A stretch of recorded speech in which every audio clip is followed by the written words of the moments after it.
É o seguinte, gente. Segundo ponto que a gente vai conversar aqui hoje, que a gente vai trabalhar, a gente vai debater, que é o seguinte: a gente teve a divulgação dos dados do PIB no Brasil pro segundo trimestre de 2025, saiu agora nessa semana, e tá dada a desaceleração, né? A gente está já numa situação em que a nossa economia está desacelerando. No segundo trimestre, a gente teve ali um crescimento econômico de 0,4 em comparação com o trimestre anterior, e isso é um indicativo, ó, a economia está desacelerando. E é interessante porque quem me acompanha sabe que eu já estava cantando essa pedra aqui também, tá, gente? Vocês lembram disso? Tô falando, ó, a economia brasileira já está desacelerando, o governo ele quer desacelerar a economia, é uma situação que já estava se desenhando ali no horizonte, e aí ela vem casada com dois movimentos, né?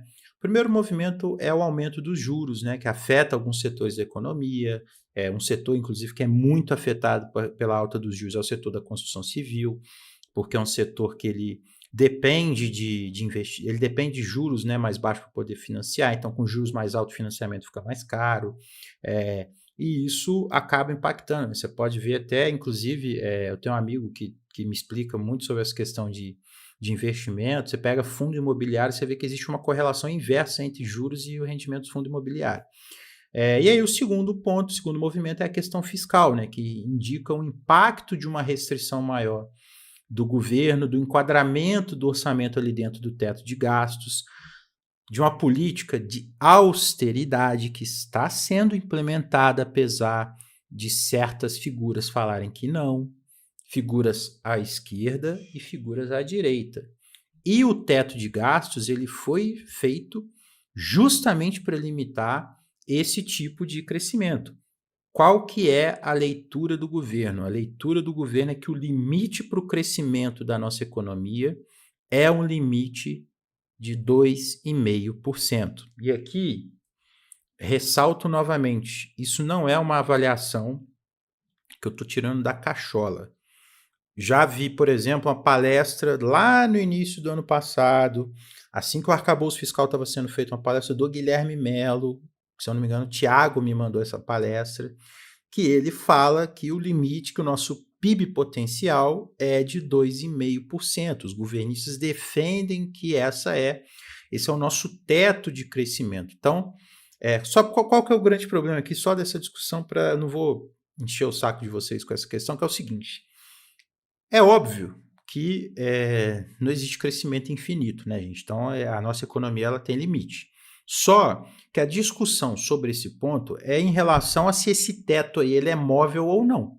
Entendeu? Esse teto de crescimento da economia, né? Porque se você incorpora uma compreensão, se você parte de uma compreensão de que a demanda ela não impacta no aumento da capacidade da economia, você trata o teto ali de uma forma mais rígida, que é o que o governo está tratando. E aí é que entra. Essa é uma premissa dentro de um modelo econômico que é neoliberal. É a premissa, inclusive, do dito novo consenso macroeconômico, que é uma premissa que politicamente a gente chama, né, de neoliberal, vamos dizer assim. E eles tratam isso, ó. Então eles não incorporam essa questão da demanda no aumento da capacidade da economia. Então, existem formas diferentes de você ler essa questão do PIB potencial, porque você tem essa ideia do teto mais rígido e você tem essa ideia desse teto mais flexível, que se você tem um aumento da demanda, um aumento da demanda expressiva, um aumento do investimento e um aumento ali da capacidade da economia, esse teto de crescimento ele vai aumentando. Então, essa segunda questão é uma outra visão, que é uma visão que o governo não tem. Então, o que acontece? Os parâmetros pelos quais o Banco Central seguia ali para poder definir taxa de juros, eles estão sugerindo uma desaceleração, eles estão forçando uma desaceleração num momento em que a gente não precisava disso, porque a gente está tendo agora, eu já reforcei isso com vocês, inclusive, a gente está tendo, ainda que a gente está num processo de desaceleração, a gente está vendo a economia crescer, o desemprego está em trajetória de queda, e a inflação está caindo junto com o desemprego. E aí até uma questão que eu queria mostrar para vocês, né, que é por isso que eu botei, inclusive, aqui no primeiro, que eu separei isso aqui é do valor econômico, que eu gostei desse gráfico aqui, e a gente está percebendo o seguinte, olha, a gente teve um pico de inflação ali perto de abril, da inflação anual, e a gente começa, então, a ter uma queda. E você vê que de julho para agosto teve uma queda bem forte. Teve até, se eu não me engano, foi o momento que teve a deflação, né? A nossa inflação anual ela está em 4,95, mesmo para a meta de inflação baixa que a gente tem de 3%, já está indo já para o teto da meta, para o teto da banda ali da meta de inflação. E a gente está tendo um cenário em que a inflação está caindo junto com o desemprego. E esse cenário, inclusive, ele coloca em questão essa ideia, essa análise de que a inflação, de que o desemprego baixo está acelerando a inflação. Nós tivemos essa relação entre queda da inflação e queda do desemprego em vários momentos na história recente, justamente o que contradiz essa leitura, né? E aí, por que a inflação está caindo? Porque o dólar está caindo. Isso daqui eu tirei mais no início do dia, né? Isso aqui eu acho que eu tirei hoje, se eu não me engano. Olha isso daqui, ó. A gente teve um pico ali em março, que o dólar chegou perto de 6 ali, chegou a estar em 6, que é a época do tarifaço, que o Trump anunciou o tarifaço. Aí tá caindo, aí teve uma subida de novo ali. Abril, olha só, abril é justamente, a gente estava, né, nessa alta da inflação, para vocês verem a correlação, né? Eu tirei esse print aí do Google para ser mais fácil de ver, mas vocês reparam que é o seguinte, ó, a gente está tendo uma queda do dólar, e essa queda do dólar está acompanhando a inflação, que é o que eu falei com vocês. A inflação brasileira, boa parte da inflação brasileira é o câmbio. Por que a inflação está caindo? Porque boa parte disso é a taxa de juros, ela está alta, isso atrai dólar e isso faz o dólar perder o valor em relação ao real. O dólar está se enfraquecendo e a gente tem essa questão do diferencial de juros, né? O juros no Brasil está alto e justamente está estimulando trazer dólar para cá. É isso que está fazendo a inflação cair. E aí, reparem, né, que essa questão da desaceleração, ela já ela tá vindo agora, mas a gente já estava vendo a queda do dólar, a gente já estava vendo uma queda da inflação, né? E aí o que acontece? Eu trouxe para cá esse gráfico aqui, só para vocês verem, né, a trajetória da economia, que é tudo em relação ao trimestre imediatamente anterior. Depois da pandemia, a gente teve essa recuperação ali da pandemia, 2021, a gente teve um crescimento ali constante até agora, né, nesse segundo trimestre de 2025. E aí é uma coisa, inclusive, que eu já falei com vocês, para vocês repararem, que inclusive isso explica boa parte da rejeição ao governo Lula, dessa dificuldade do governo Lula em ter uma aprovação muito boa.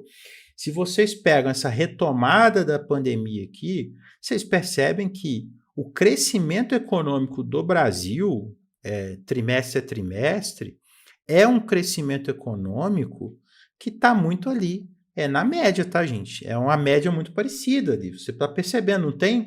Então, quando você teve aqui a troca do governo do Bolsonaro para o Lula, não teve um salto em termos de crescimento econômico, um aumento consistente ali da média do crescimento econômico no Brasil. É um crescimento que ele está indo mais ou menos no mesmo ritmo.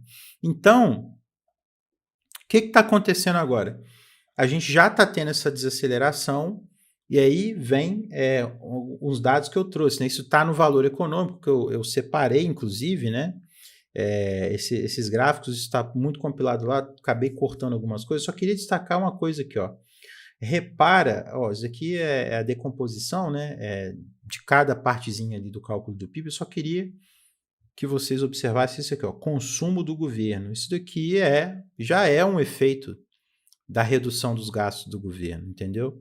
Isso já tem esse efeito. Então, assim, vocês percebem também outra aqui, ó, a queda nas importações, isso também pode ter o efeito do consumo, que eu já falei com vocês antes.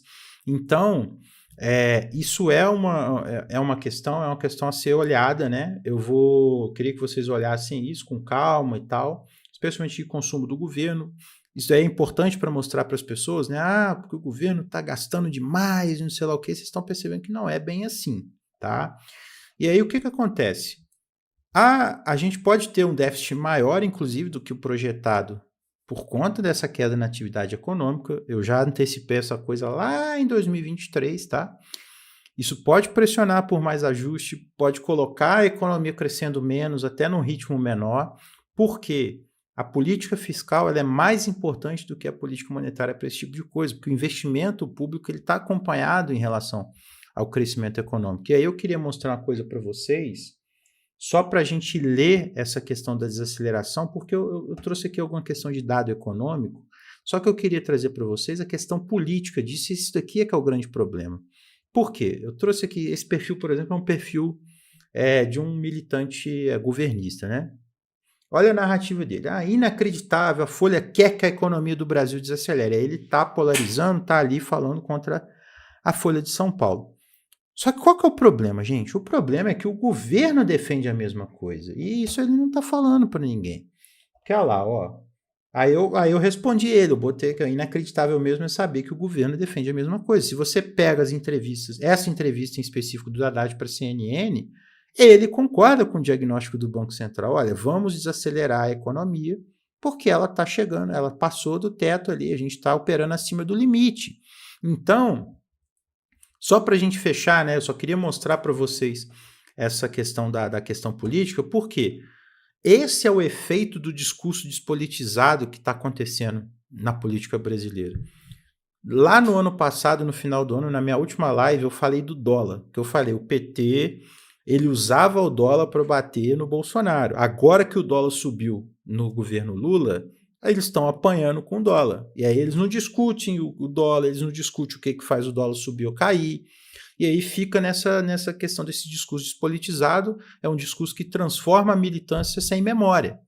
E aí o que acontece? O discurso para a base é esse discurso, não, inacreditável, querem desacelerar a economia, só que a cúpula lá, o governo, a agenda, a turma da equipe econômica defende esse tipo de ação também defende desacelerar a economia. E aí a questão, né, que eu fecho aqui você tem princípios econômicos que são muito próximos do que a Folha está defendendo, você tem também a defesa dessa desaceleração da economia, e aí a questão fica tem como isso dar certo? E aí eu deixo essa pergunta para vocês. Tem como esse discurso despolitizado dar certo no longo prazo? Eu acho que não.